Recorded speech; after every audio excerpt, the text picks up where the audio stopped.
When I was graduating from high school, some people were saying I was not ready to go to college. They were wrong. I know this because I applied to a number of very good schools, and none of them let me in. So I know for a fact, college was not ready for me. I suspect this had something to do with my decision to write my college essay as a stream of consciousness. But I had some time on my hands, and my parents insisted that I do something meaningful with that time. So, while all my friends were setting up their dorm rooms, I was setting up my mosquito net above a bed in a small hut in the village of Ebuhaya, Kenya. The hut belonged to Joseph Asiche. He was my host brother.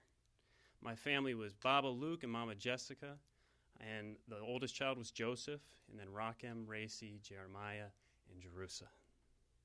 That first night, I was crawling into my mosquito. It was actually a mosquito tent. It wasn't hung. It was like erected, and it was set on a bed, and I was crawling into this bed, and I saw my host brother Joseph next to me unfurling a mat on the ground, and he was laying down to sleep, and I realized, oh, he's going to be sleeping on that mat for 3 months while I sleep in his bed. Joseph was a senior in high school at Ebuhaya Secondary School. Your final year of high school in Kenya is a big deal. That's when you sit for the final examination. And how you do on the final examination determines whether you'll get into a university. There's not a lot of slots, so people study hard.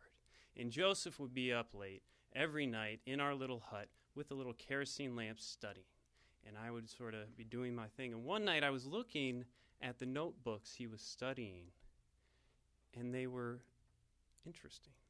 They were very thick. They were like on a natural paper. And I was looking at the writing over his shoulder, and it was very systematic. I said, Joseph, tell me about these notebooks. And he said, well, they're not really notebooks. They're textbooks.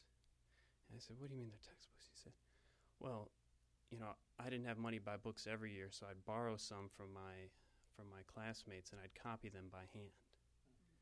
And I looked, and he'd even copied, those like figure 10-4, and there's like the graph. He copied them down to that detail. He was also just a very humorous fellow. I spent a lot of time at Ebuhaya Secondary School because I was teaching some of the younger students there. And one day we had a sex educator come to the school. And the sex educator took all the guys, and we all went out in the middle of the yard. I came to observe. I was very curious. And and so we're all gathered around, and this sex educator, he's come to tell us what the only method for preventing sexually transmitted diseases is. And what is that method? Abstinence. Great. And we were there. I was sitting there. These were all older kids. They're like 16 to 20 in most cases. And we're sitting around listening to this lesson. It's going on and on and on. And he's finally sort of coming to a close. And he just, he says, is there any questions? And my host, Brother Joseph, he just goes, I have a question. If I really need to have sex, can I use a condom? And I was like, no, you don't understand. The only surefire method is abstinence. And Joseph's like, you don't understand. If I really, really need to have sex, will a condom work then? And the educator's like, no. Abstinence is the only surefire method. And Joseph is just like, Bwana, if I need to have sex so bad, if I can't get it from a woman, I will go in the fields and get it from a cow. Can I use a condom then?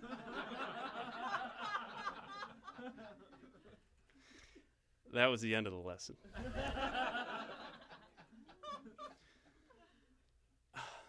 I had a lot of memorable experiences at Ebuhaya Secondary School.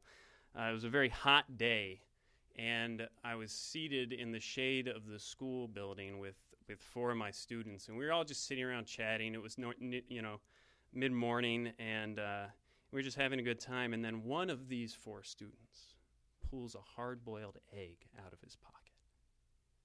And I sort of look, and I'm like, wow. I'd been there, month and a half by that point, and I was like, man, I haven't seen an egg. I haven't seen an egg since I got here. And by the look in the eyes of the other three students, the four of us watching him with this egg, I realized, eggs, they're just not. You don't just have hard-boiled eggs in your pocket. And so he starts peeling this egg. And we're all just carrying on our conversation, just, yapping it up. Our eyes are sort of just watching the egg a little bit. And he gets done. He's done peeling the egg, and he's sitting there. And then he breaks it into 5 pieces. And we sit there, and the 5 of us shared 1 egg. I got busy while I was there. I decided, I'm going to dive in and get as much out of this experience as I can. So I started waking up early. And my host brother, Rakim, would take me into the cow pen. And he taught me how to milk the family cow. And I grew up in a city, and this was a totally new experience for me. I didn't know you used lubrication on the udders. That was very fascinating. And so I'm learning this, and then afterwards we'd scoop up the manure and dump it in a pit in the back of the house. And then, during the days I started getting really involved. I got really committed to my teaching. I was working on my lessons plans, really trying to be as good as I could. At home, my father Luke and I decided to plant a tomato crop, and so we went and bought all these seedlings, and we brought them back, and then my chore was I went back to that manure pit, and I shoveled manure into a basket, and then I put the basket on my head, and then I carried it out in the fields, and then I took handful after handful and put them in the hole, and I'm like, yes, getting my hands dirty, just soaking it up. My host brother Joseph and I replaced some of his roof. I was getting involved and helping out however I could.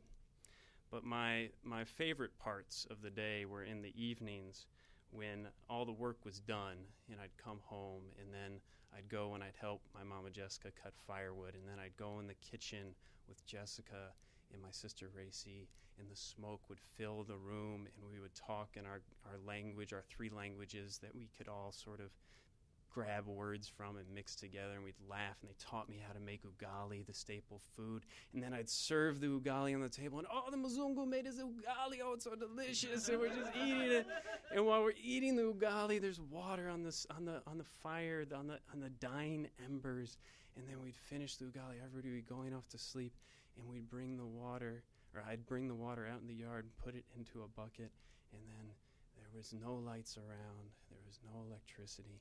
It was just the stars and the moon, and I'd strip down and I would just bathe in the middle of the yard, and it was wonderful.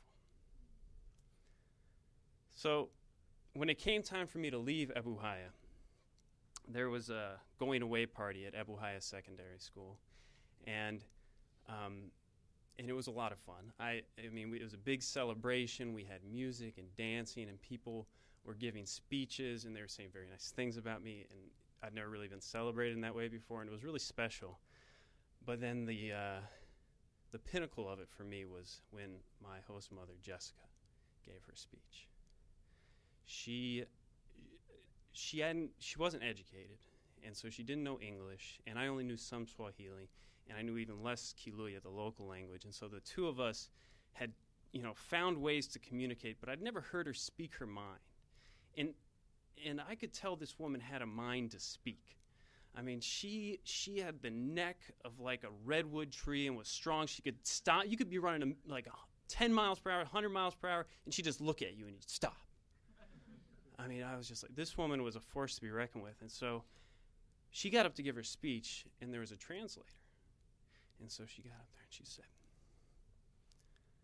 "To me, Adam is both a boy and a girl."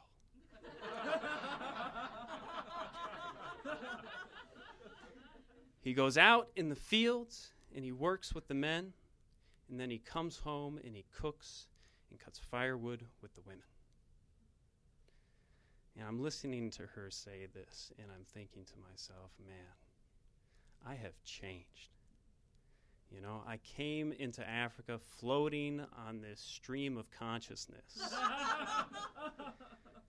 And I was leaving, and I had learned so much. I'd learned the value of education, the importance of sharing, and what it meant to be in community and contribute to that community.